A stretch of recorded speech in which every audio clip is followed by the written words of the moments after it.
Great humility and appreciation, and with a great sense that they belong to my ancestors, especially the women in my family.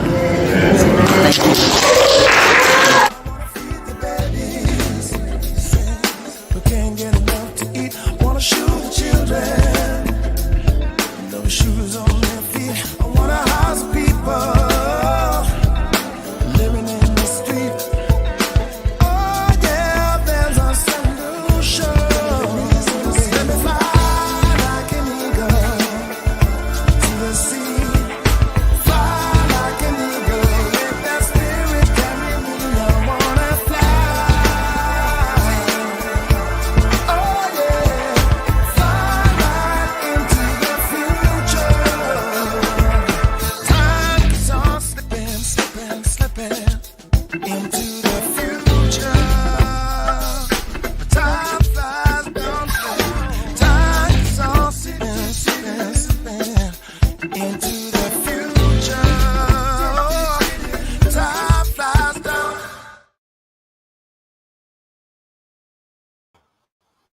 First name's Doni, last name's Glover. In it to win it for the long haul, baby. It's a beautiful day in the neighborhood. All right, so we brought you a litany of guests on this show. And as you know, one of my favorite topics is business, is entrepreneurship. Jackie Cummings hosted the Black Wall Street Expo a few weeks ago. And one of the entrepreneurs I had the pleasure of meeting was Dapper Luke, and he's joining us on the show today. This cat is the epitome of fashion, not just American, I would say globally. So you want to get an education, get your notebook, get a pen, and meet Dapper Luke.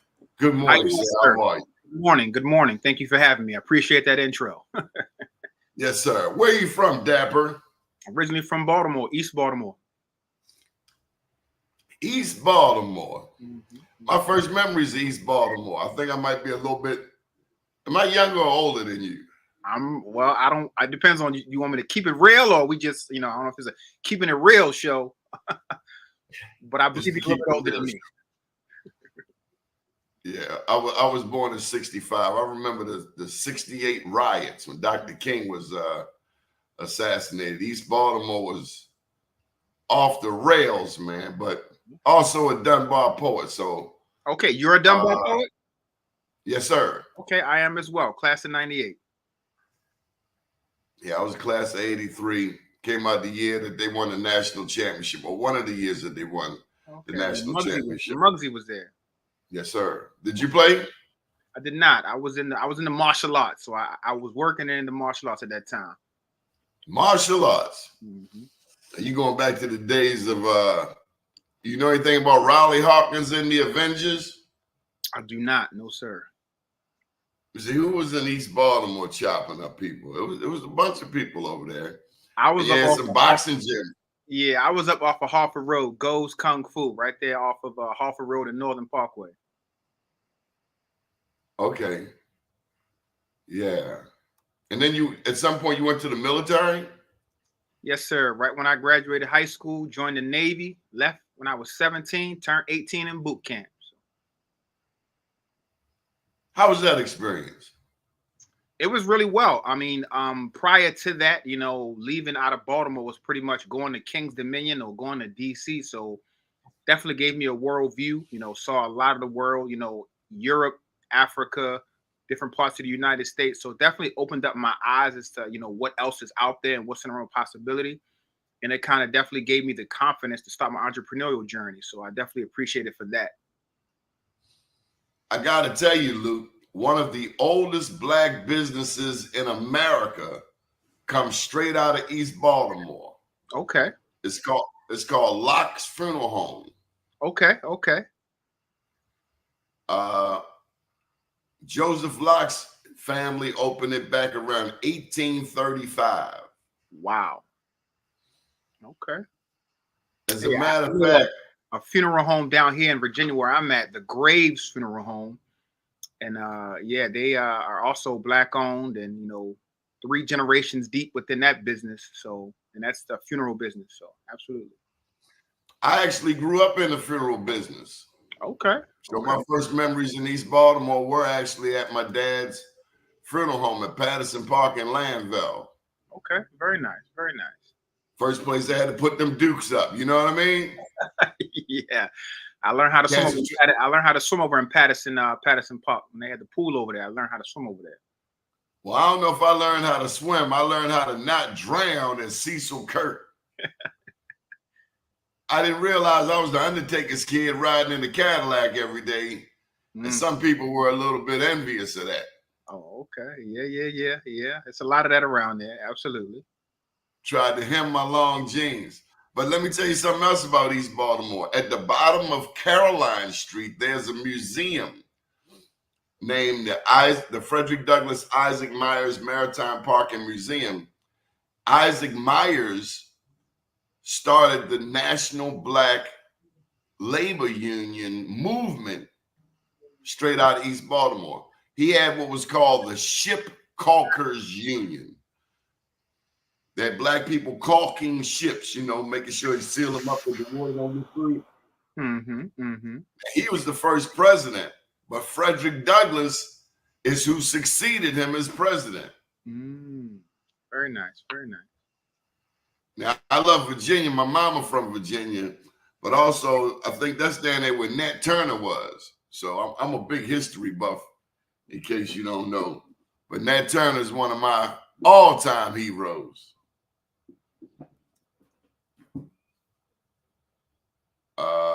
I am Black Wall Street. So how'd you get into the business? Tell us about the business.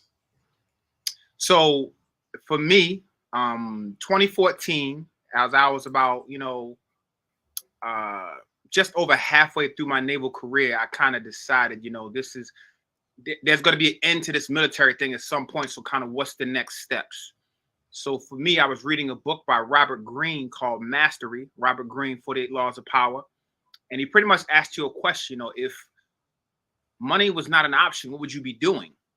So I've kind of always had a love for fashion. Even when I was over at, Dunbar, I was considered the preppy kid. I was dressing Gant, wasn't really wearing, jeans like everybody else. I was wearing khakis and polo shirts, So I've kind of always had a love for fashion. So I kind of wanted to figure out how can I get in industry and, make $1. So as I was, exploring, Dapper Luke was originally a blogger.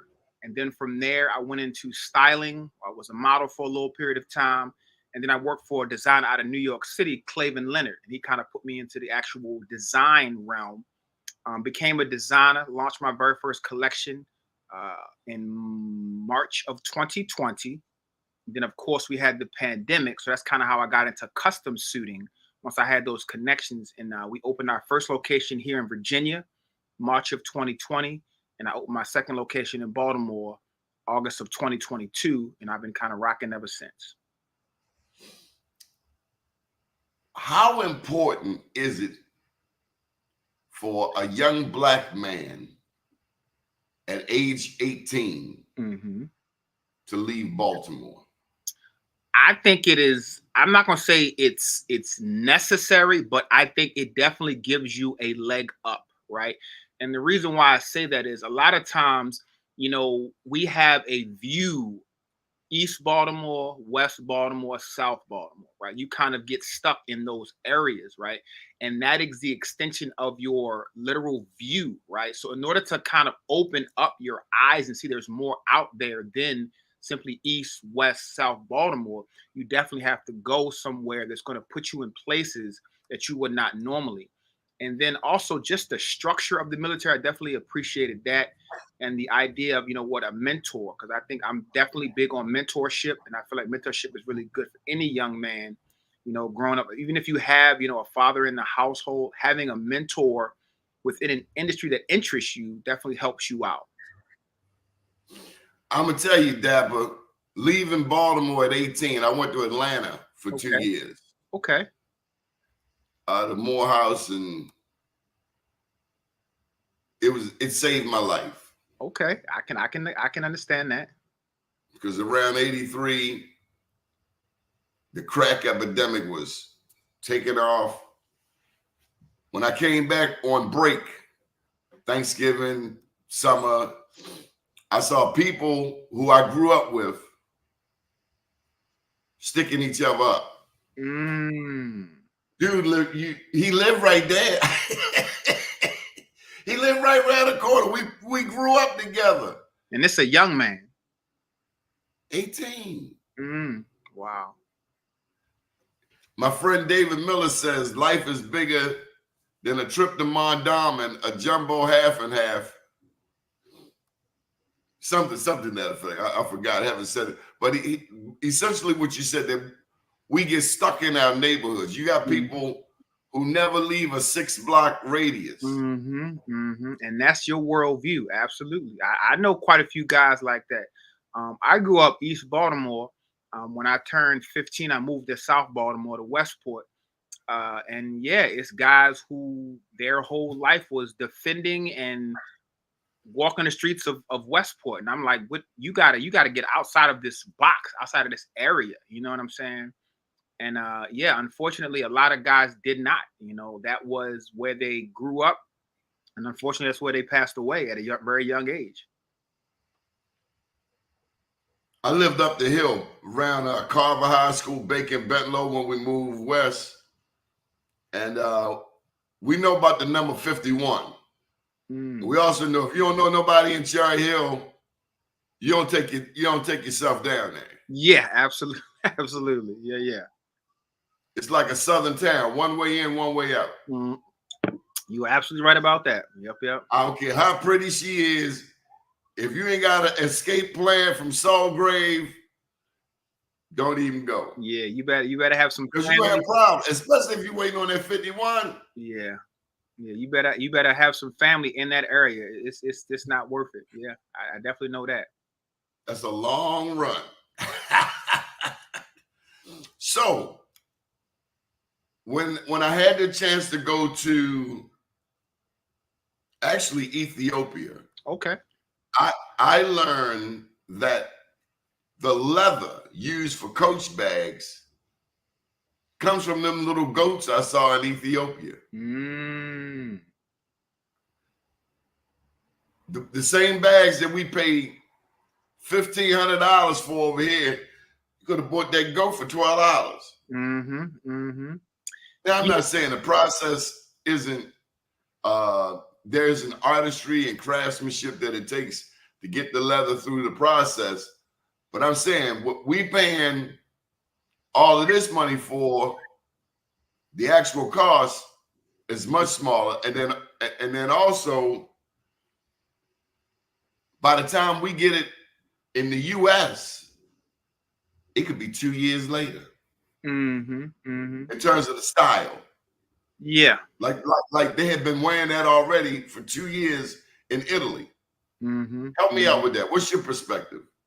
So for me, I absolutely, agree. So if you just recently saw, I believe it was Louis Vuitton was called out for the cost of their bags being around like, $100, and they're selling them for $2,400, right? So, unfortunately here in the United States and some other places, we get really caught up on these labels, Louis Vuitton, Gucci, and nothing against those brands. In the world of business, right? If you can demand a price and somebody pays it, that's the epitome of capitalism, right? But for me, one of the reasons why I love the suit industry, right? Labels don't matter. right? You know, no one's going to sit there and ask me what type of suit do I have on. They just want to say, does it fit me properly? Does it look good? So that's kind of why I went towards fashion. Me and both my wife, we are definitely not label consumers. You know, I don't go after particular labels and brands. I go after what fits and what looks good. And when you're in the world of fashion and style, again, you want to be as unique as possible and not really depend on labels. So that's kind of how I felt about the big label brands. Those that chase it, I think you need to have a more of a respect for yourself. Like, don't get so caught up on these labels and trying to show people that you've done it. Just be comfortable with whatever it is that you have and what you're able to wear and possess. Do you sew at all? I can sew. I don't sew. As they say in my industry, do what you do best, outsource the rest. So I'm more of a master clothier. I'll fit you, get you the right fabric, get you the right style, design. And then my items are made in India, China, and Pakistan. And then I have a couple of tailors here locally in Virginia and in Baltimore I use for alterations. My mom, in addition to being a nurse, she was also a seamstress. Mm-hmm, mm-hmm. And I remember my dad telling me how she used to sew labels into clothes. Mm-hmm, mm-hmm. Exactly the point you were making. And then there's a cat who he was actually in the Navy who has actually mentored me on what to wear, what not to wear. In other words, here, boy, this try this. Mm-hmm. And he said the same thing. Forget the label. Actually, it was a dude at Gage's. You remember Gage's men's store? Mm-hmm. Larry used to say that you can put the label in anything. Correct. But does it fit you and fit you properly? So with a men's jacket, especially as I'm getting older, getting a little bit of a breadbasket there. Mm-hmm. I was at a men's store, and I asked him, did the jacket fit? I need a 42 or 44. Mm-hmm. And he said, he pulled it out, and he said, can you see the floor? Now, what the heck was he looking for? Was it too much space, not enough space? He wouldn't give me the trade secret. Help me out, Dapper. Okay, so that number that you just told me, 42, 44, do you know what that number represents or what that number is telling you? Well, please, by all means. I would figure it has to do with the girth inside of the jacket, because as I get older, gotten a little chunkier. Ain't hitting them sit-ups over at Dunbar no more. Yeah, but I wore 32. Hey, look, I wore 32 waist for years. Mm-hmm. But we starting to creep up there past the 34 mark. So the industry of suits, right, is based off of numbers, right? That 42, 44, 46, 48, that is your chest size, right? That number that you're reading is your chest size, right? And then you normally see a L, an R, or an S, right? So 42S, 42R, 42L. That is your sleeve length, right? So it's a 42 chest. It's a small arm, a regular arm, or a long arm, right? And then if you buy a full suit, you're normally going to get a 6-inch drop for your trousers. So if you buy a 42 blazer, it's going to have a 36 waist pants come with it. So normally you have to sell it as a complete set, 42 chest, 36 waist. So then if your stomach, because it doesn't account for your stomach, it's very uniform in how they cut these. So that's another reason why I'm in the industry that I'm in, because my suits are not industry suits. Each one of them is custom made for every client. So when you're dealing with, men, not all of us have the same body type. Some of us got bellies. Some of us got bigger waists. Some of us got hips. So if you're trying to go buy a suit off the rack, normally they're going to get you a bigger suit and they're going to try to cut it down to fit you through tailoring. But within the custom world, we're going to take all of your custom measurements and make the suit directly for you. So any of my guys that, a little bit, more, they have the trouble with the push-ups away from the table, you know what I'm saying? Then you want to come with custom. If you're a taller guy, you definitely want to come custom, because it's really hard to find industry sizing that fits you properly. So do shoes fall into your bailiwick? Are shoes something you find yourself recommending, not recommending, selling, not selling? So I don't sell a lot of shoes, but within the industry, a lot of my people that I work with are my clients, right? So I don't just have customers, I have clients, right? And they come to me for that level of expertise and knowledge. So I'll have my clients, after they buy something from me, they'll go to a shoe store and send me pictures like, hey, what do you think about this, Dap? Or what kind of shoe would I go with? So I give a lot of recommendations. I do have some shoes in my showroom I have right here and a couple in the one I have over there. As I begin to expand, I want to begin offering more. I have the ability to do custom shoes, but a lot of my clientele has not really come to me for custom shoes. The majority of them that want custom shoes are like for weddings. Some of my wedding clients will want to buy all of their groomsmen a custom shoe that everyone is wearing. But everyday clients, the majority of my clients are weddings. That's my number one client. Next is going to be like proms and weddings, proms. And then my final was like business professionals. So your lawyers, your doctors, your real estate folks, those are kind of round out my client base. And for me, a lot of them, even just guys in general, we're not really particular when it comes to shoes. Women, they got to have, 25 pairs of shoes, different heel heights, different heel widths. Guys just want something quick and comfortable, Depending on the guy. Now, I was raised by a funeral director. So one, okay. Yeah. So yes, different level of shoe game. yeah. First of all, they got to be shined. I was 30-some years old, and Pops was giving me a ride somewhere, and he said, "Go back in there and shine your shoes." And I wanted to say, I'm a grown man. But you didn't say that to him. Yeah. I just went back in there and shined. Some battles ain't worth fighting. Yeah, just went back in there and shined the shoes. Had a shoe shine box.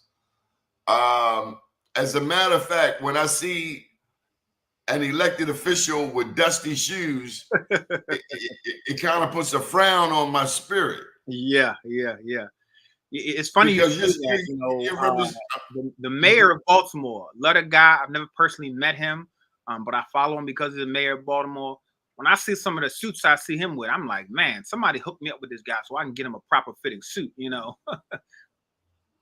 I can do that. Well, let's do that. And it's funny because one of my good friends who's also in the custom suit world, he has done a suit for the mayor. But yeah, I definitely can get him right. And even some of these politicians, unfortunately, and I think this was partly the pandemic when we kind of were working from home and those other things, we got really, really relaxed in how we dress. So a lot of guys, they don't even wear suits. Like real estate folks used to wear suits a lot. Now these guys walking around in polo shirts and khakis. They don't even really wear suits that much anymore. So Dapper, I'm getting ready to pose a question to you. Okay. About the shoe game. Okay. Now, I'm old school. I'm 59. Okay. Dapper, what do you think of the tennis shoes with the suit? So me, I'm not a fan, right? I don't wear tennis shoes with suits, right? But the one thing that I understand, being an individual in the fashion world, you can't put your standards on everybody else, right? So I would not wear it, but it's a lot of my clients who they come in with a tennis shoe, especially my younger guys for proms, and they want to match this shoe up with some type of suit or tuxedo. So I style guys all the time that want to wear the shoes. I personally don't wear the tennis shoes with the suit. But but they got these, they got the coal horn joints, the ones with the white bottoms. Yeah. And I remember someone was trying to talk me into it, and I'm like, nah. Yeah. I'm old school. Correct. Hard bottoms with taps on the heels, and the shoe is shine. Mm-hmm. I couldn't back down from that fight that night. Yeah, I mean, for you personally, if somebody trying to put you in a tennis shoe and a suit, if it ain't just you don't wear it. But for me personally, I can understand it, but I just don't do it. But I definitely understand it. Okay, so how do you stay up on what the latest is in the fashion world? Is it magazines? Is it direct contact with the people in India, Pakistan, China? And then, okay, how do you stay abreast of that? So right now it's very easy because of social media, right? You follow, your GQs, your Esquires, you're going out to fashion shows, fashion weeks, and like you say, I'm in contact with my factories, on a almost daily basis. I'm sitting here on my phone right here. I'm getting a text from my guy in India right now about to ask me a question. So yes, you definitely just have to kind of see what's going on, what's trending, and what looks good. And like I said, I make recommendations. I can style. I do couple styling. So I definitely see what's going on. I understand it. But I also know what I like and what's comfortable for me. And I make sure I'm not trying to be, following the trends, but I understand the trends. All right, so here's a question. You might laugh at this. I don't know.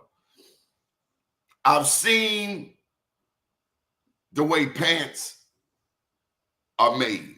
Okay. Now, maybe I wasn't paying attention 30 years ago, but why does it seem, and I guess this is stuff from the store, there ain't no butt in the pants. So the pants that used to fit, they falling off your waist. Like, do they use Asian models? Because we black and we got a little more roundness and to us. And is that why so many cats sagging? I don't think that's why they're sagging. I think they sagging because a lot of times the pants are too doggone small for them. But the one thing that I think we lost, right, somewhat within our community is our own sense of style, right? We're following behind these European trends, and the Asians and things like that, they make their clothing based on European trends, and we're following those. I remember back in the day, like you say, 30 years ago, we were wearing, in Nietzsche, we were wearing Fat Farm, we were wearing all these brands that were made, designed, and styled for us. Now we're chasing these European brands and labels that are not made for us, and we're simply chasing these brand names, not getting clothes that were, FUBU for us by us. We're not buying those brands; they're not available to us anymore, unfortunately. So, I think that we need to, kind of. I would say the 90s was almost like a renaissance for Black designers and Black fashion, and a lot of that has gone away now, unfortunately.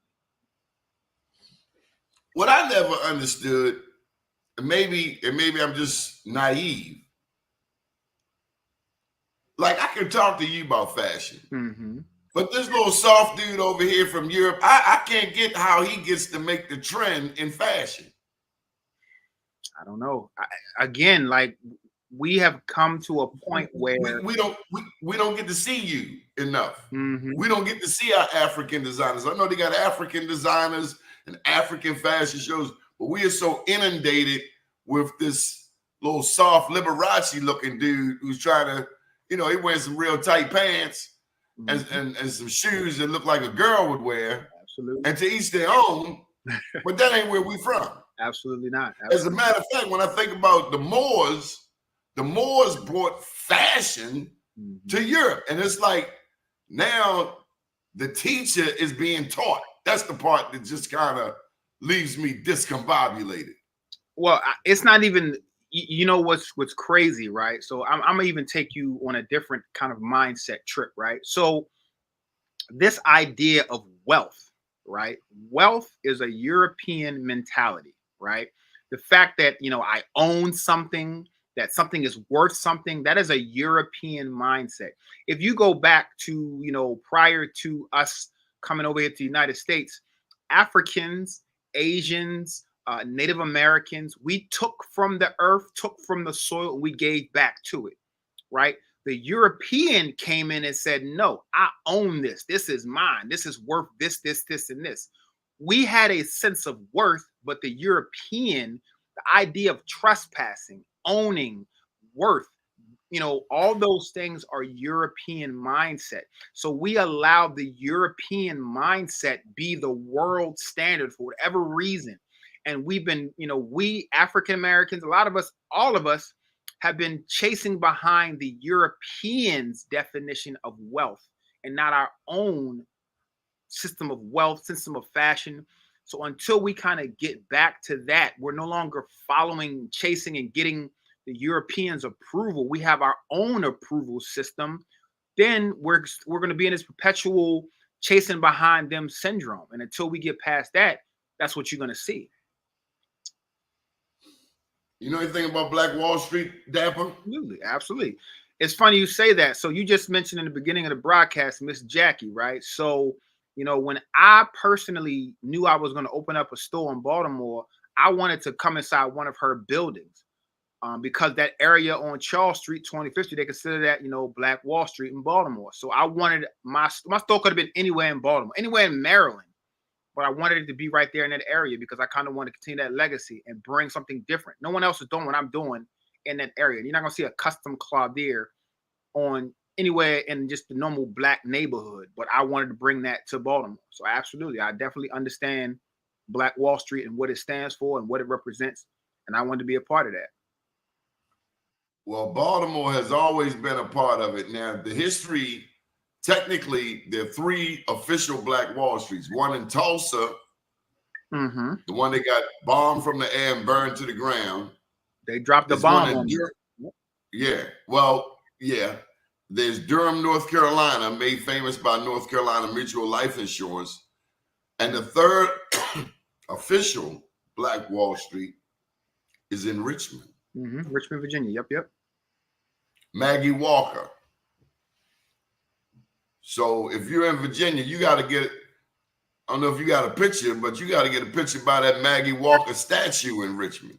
You know, it's funny. I don't have a picture directly next to that, but I have a picture in that area. I was actually, I do a lot of kind of fashion photo shoots. So I know exactly where that area. It's off of Broad Street. Jackson Ward. Jackson Ward. Yep. I know it very well. Yep. And so we used to be there, but like other East Coast cities, it's being gentrified. So what used to be all Black is now white. Your old neighborhood in East Baltimore is gone. Yeah. My neighborhood was Cladway Freedom Way. That no longer exists. They tore down those projects and made single family homes, which I think is kind of necessary. It's necessary to kind of grow out of that.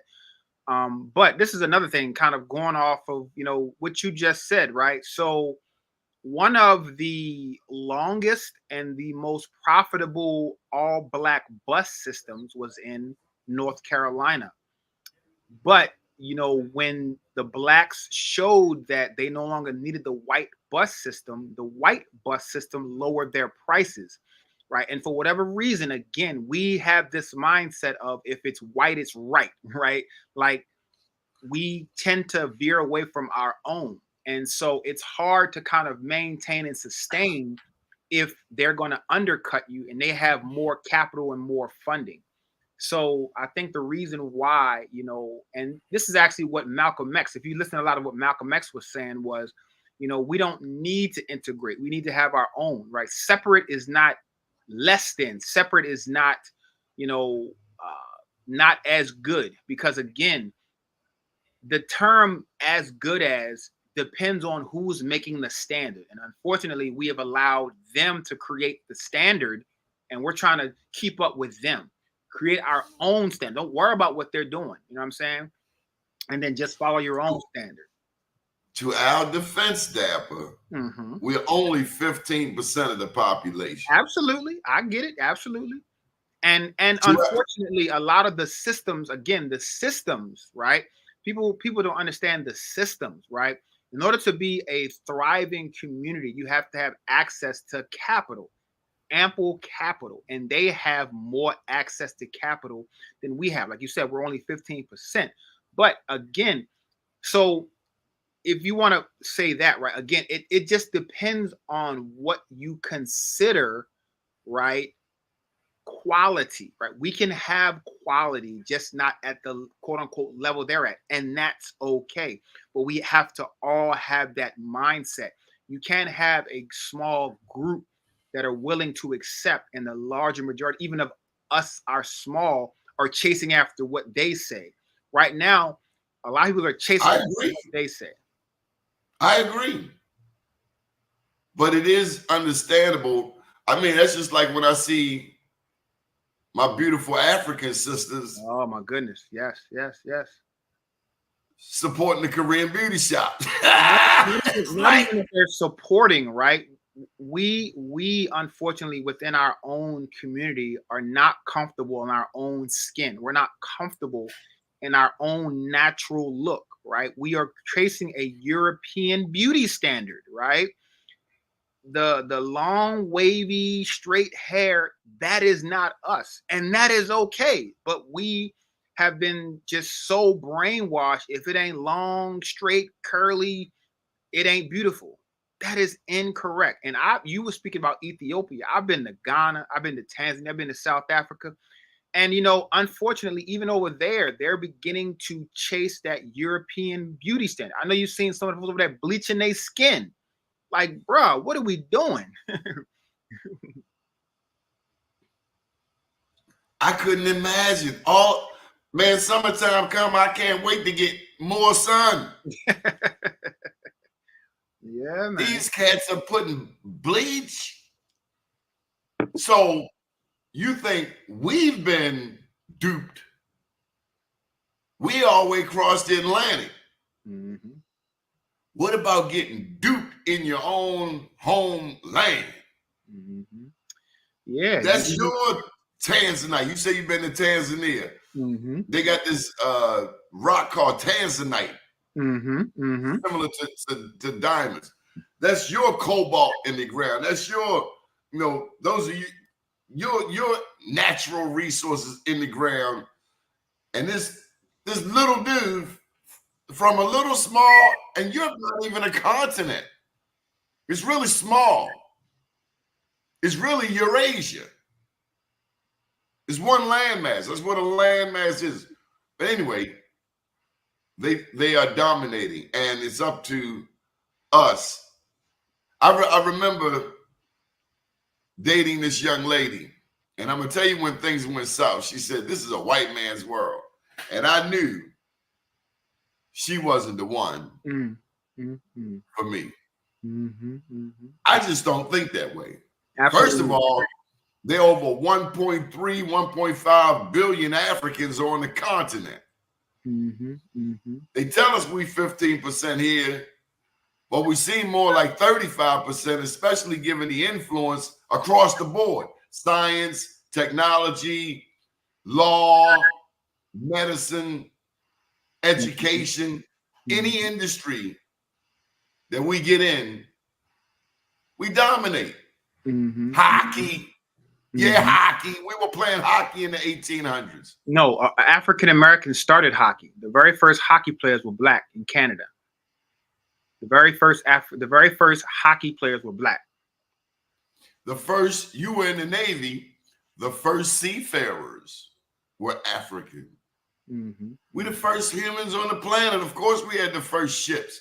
We're the first world travelers. But if all we get is our history from Hollywood, correct.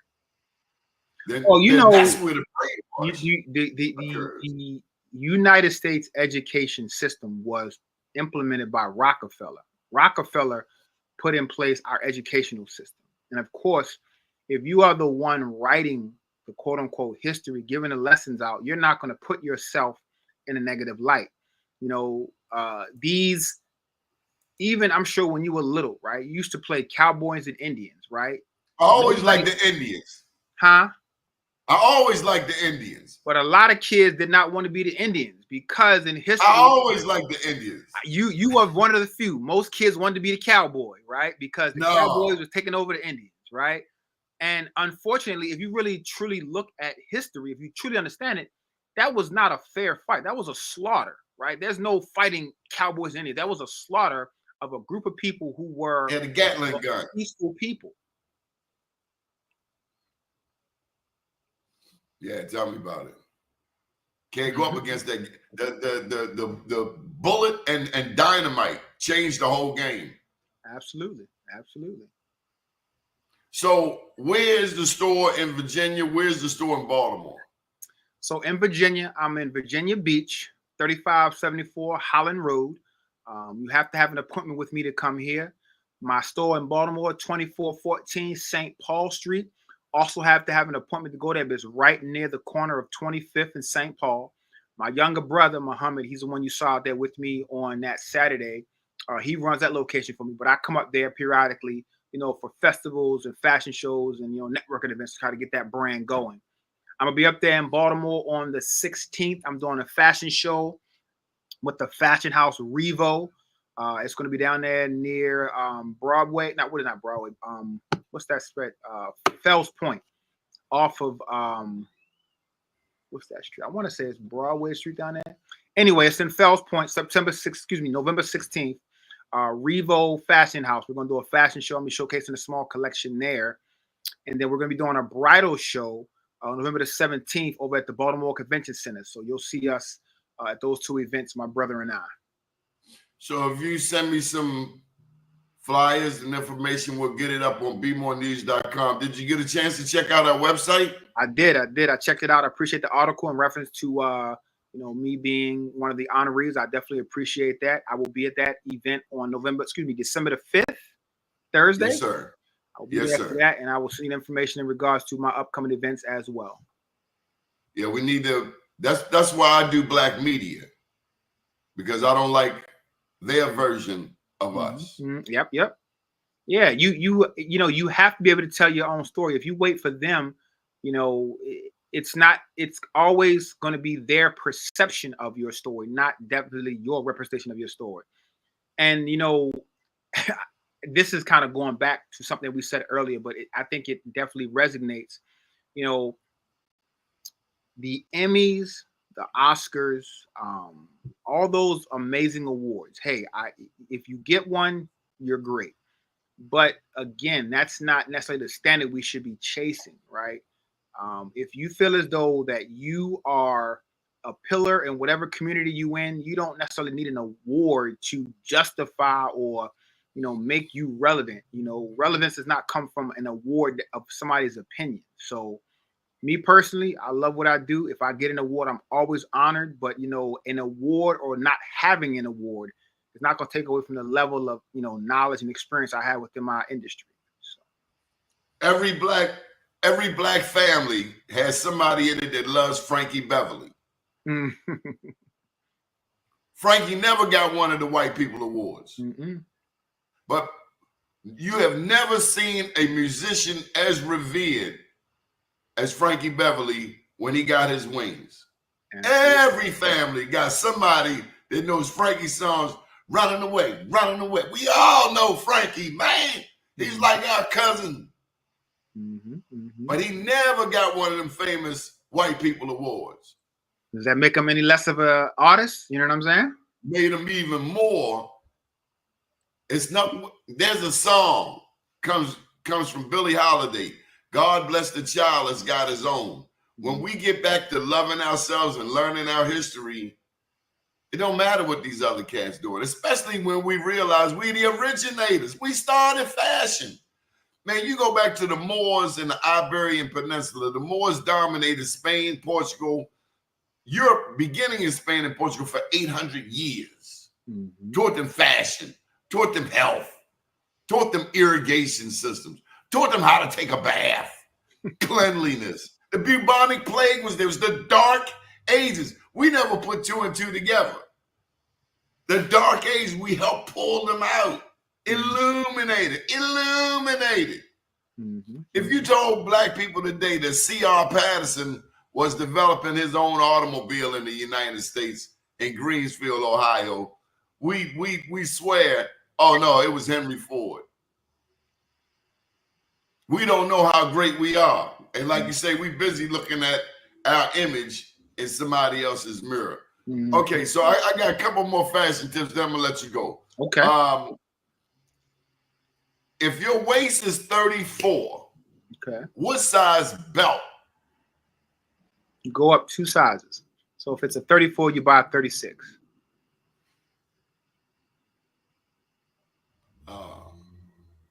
So, and then understand, right? It's your waist size, your natural waist, not your hips, right? A lot of guys focus on the hip size or what they can buy in jeans. But if your natural waist is a 34, your belt should be a 36, one size. Men's measurements go in twos, right? 34, 36, 32. So if you're a 34 waist, you buy a 36 belt. Okay, then Stephen had a comment here. It's complicated because the black community is racially blended. Suit cut, you get the suits that fit your shape. There isn't really a black shape. I agree, absolutely. That's across the board, right? There are no the industry, right? The industry being the suit industry, which a lot of times is made and manufactured in Asia, and it's So they for people with no butts. yes, but they have this one. Whenever you create a suit, you have to build what's called a base, right? It's the last that they, it's almost like the last of a shoe. It's what all the other suits are made of. That base is a single point, and it's based off, like you say, a European or an Asian body. So if you buy a suit off the rack, it's normally made in Asia, and it's using a European or an Asian body's base, right? And there's nothing you can get away from that, right? So that's why I say in the world of custom, for every single one of my clients, we make a base, right? This is what a base looks like. This is created, right, based off of, somebody's measurements, right? And I then from this, we can make all of their suits based off of this base, right? So again, if you're gonna buy off the rack, there's no way you can get away from that, right? Unless the suit is made in Africa, right? And unfortunately, we don't have a lot of manufacturers in Africa that send to the U.S. So that's why I recommend, like I said, the world of custom. If you want it to truly fit properly, that's the only way you're going to get it. Okay, now don't laugh at me, but I'm just gonna put it to you. I prefer a wool suit. Okay. Now I know with a wool suit or a wool blend. A wool is a very thick fabric. I think you mean a wool blend. Okay. The ones that you got to protect your stuff from the moths. Okay. But nowadays it's more and more polyester, or maybe it's just I'm just paying more attention. It's fabric, correct? Polyester blend. Is that a no-no in your world? Polyester, yes, I think it's a no-go. It's a very light, cheap fabric. I do not like polyester. So speaking of fabrics, right? So these are the primary fabrics you're going to see in suits. You see a cotton suit, but cotton is a very non-wrinkle resistant fabric. It's very heavy. It's light for the summer, but it wrinkles a lot. You have linen, right? Most of the suits that you're going to wear that are of quality and lay properly are a wool blend suit. I recommend getting a wool blend suit if you're building up your kind of suit wardrobe. And then after you get that wool blend, you get a couple of those, start getting into your tweeds, your full wools, and some of those fabrics. What, in terms of fashion, what do African designers specialize in from your experience? So Africans, their patterns and their fabrics are very unique. You're not going to find their patterns and their fabrics anywhere else in the world. So, I got some stuff right here I can actually show you, right? Now, these are fabrics from a Congolese designer that I'm really good with, friends with, Fanny House Collection. So you're not going to find these patterns and these fabrics anywhere else in the world. These are African patterns and fabrics. And even with these, you can make a dress, you can make a head wrap, you can make a blazer. So if you want that very unique colors, fabrics, different prints, that's what Africans are known for. And that's how they kind of distinguish themselves from everyone else in the world, is their fabric colors, patterns, and styles. Pardon my ignorance. What are they made of? It's made of the same similar materials that we made out of, the wool blends, light cottons, things like that. Some of them are stretch fabric. I'll tell you, within anywhere across the spectrum, right? Blended materials are the norm now because it's a lot cheaper to make. You have to kind of go to the high-end mills to get pure fabrics, that pure wool. A lot of times you're going to see more blended fabrics, and that's okay. Blend gives it stretch. Blend helps it, when it comes to resisting odor and also stains. So blended fabrics are not a bad thing. But again, it's just the uniqueness of the pattern and the styles is what you're really going to differentiate where it came from. Dapper, is there a website we should have up here for you? Dapperluke.com. That is me. DAPPERLUQ.com. How'd you get that name, Dapper? You know we weren't going to let you off here and not ask you. Okay, so my original name is Lukeman, right? Luqman. A lot of folks find that difficult to say, Lukeman. When I can say to mess your name all up. What they call you, Luck? Luke. Yeah, everyone says Luck. Yes, they say Luck because it's not what you normally see. But Lukeman is Arabic. It's in the Holy Quran. And when I was getting into the world of fashion, there was actually a photographer who I followed, Dapper Lou, right? And I really liked his name, and I've always liked the suit in that particular kind of realm, the dapper, the dandy. Folks think I got my name from Dapper Dan. When I first got into fashion, I didn't know who Dapper Dan was. He's an amazing guy. I know him now. I follow him now. But Dapper Luke was my name shortened and following behind another person in the fashion industry, Dapper Lou, who I really liked. Will you ever, now that you know that there was a Dapper Dan, will you ever modify? Will you ever transform? Will you ever, or is that set in stone? Could we one day find, I don't know, Luke Fantastic? You know what? Probably not Luke Fantastic, right? Actually, and this is the norm in just across the board. When you're really established, all you need is just your real full name, right? Even though Ralph Lauren is not his real name. Ralph Lauren is a made-up name. Tommy Hilfiger is his real name. But if you're truly in the fashion world, Lukeman, Lukeman Haskett, I don't know, I may have a spin on that. But honestly, like I'm not looking to get in the mainstream, right? I don't necessarily want to have a mainstream fashion brand. I like the niche that I operate in. I'm able to be one-on-one with clients. I want to bring some folks underneath for me to learn how to do what I do. Being in the world of Clothier, it's a different element that I bring to my clients, right? You go into a suit store, you have a person who's a salesman. He looks at you, he kind of gets an idea of what you want. He goes on a rack and he finds something and he says, hey, do you want this? In my community, what we do is we talk to the client, we get understanding of what they look for, and then we create it. It does not exist. I have to make what you're looking at behind me, right? Literally, this client wanted something that was fuchsia, right? So this is a fuchsia with white. This was a wedding suit I did for a client.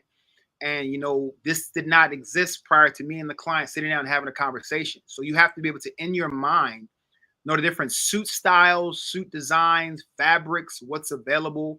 And with you and that client, you make something out of nothing, literally.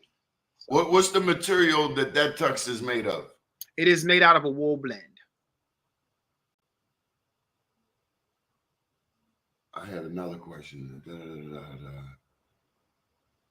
Okay, dapperluke.com, Baltimore, Virginia. You said Virginia Beach. Do they call it Vibe Beach? I've been watching the Navy SEAL show.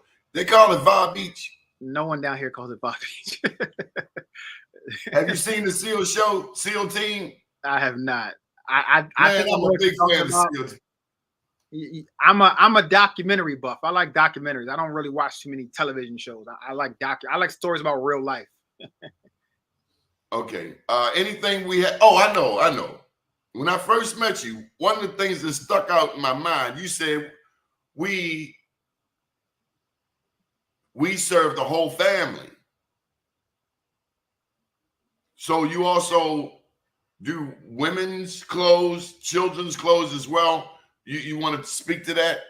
Yes, absolutely. So, one of the things that you're seeing a lot of now, is, same-sex weddings, right? So I do women's tuxedos, women's suits, where, one of the women is going to be wearing a suit or a tuxedo, the other woman is going to be wearing a dress. So a lot of my clients, a woman is not going to be able to go into the average suit store and buy a nice fitted suit for herself that fits properly. So again, that's where my client base comes in. So we make women's tuxedos, suits, blazers, skirts, overcoats, and even for young children. The one thing I'll say about young children, right? If you're going to buy a child a custom suit, let there be an event coming up, whether it be a wedding, a bar mitzvah.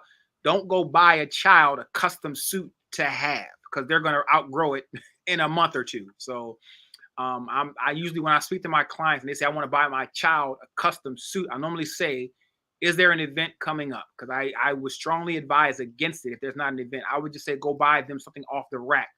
They're going to outgrow. And, you know, because I have a 9-year-old. Every season we buy her new clothes because she outgrew what she wore last season. So, but we have the ability to make custom suits, tuxedos for children, men and women. Good deal. Is there anything we haven't covered, Dapper? We want to do the Dunbar Poise, right? You ever say I ain't give you a basic bounce pass to alley-oop, but I want to make sure I did my part. You did your part. I appreciate you having me on board, you know, getting me in front of this, you know, your crowd and your audience. I appreciate that. If there's a way we can share this and I share information. I recycled the interview you did with me on TikTok. You know, I just got on TikTok, so you were a little ahead of me. But yeah, you ain't know we were in a silent competition. I had one of yours up. I was like, my God, your numbers went straight through the roof. What's that, for the TikTok interview? Yeah, man, your numbers went straight through. I was like, oh my God. You know, don't pay me no mind. It's like me when I go swimming out the wild. Let me tell you who I have silent competition with. Young white people. Who I don't have silent competition with is old white women, because they can swim, bro. Don't even challenge them old white. Them old white women can swim. But the young ones think I can't swim, and I swim for days. Okay. But don't mess with them old white women. They swim the English Channel. Good stuff. Dapper, thank you so much for joining us today, man. Any final thoughts before we get up out of here? No, sir. I appreciate it. Thank you for having me. If anytime you need a guy to come on board, talk fashion with, I am your guy. I can be your go-to guy for fashion, style. You know, you got any of these award shows, anything come up, you want to do a recap, let me know, and let's have a conversation. I got one question for you. When I see these women on these award shows and they got 2-3 people holding the tail of the dress, yes, what's going on there, bro? Is that too much? I mean, so no, because you just have to understand where you're at, right? It's funny because I don't know if you remember a couple years ago, the young lady Thames out of Nigeria, she had this kind of, it was like almost like a clam or an oyster, and it was blocking the folks behind her, right? And she was saying that, you know, that was supposed to be her outside dress, and she's supposed to have an inside dress to change into, but they wouldn't let her people inside to change her. So that's how she had to wind up wearing her outside dress inside.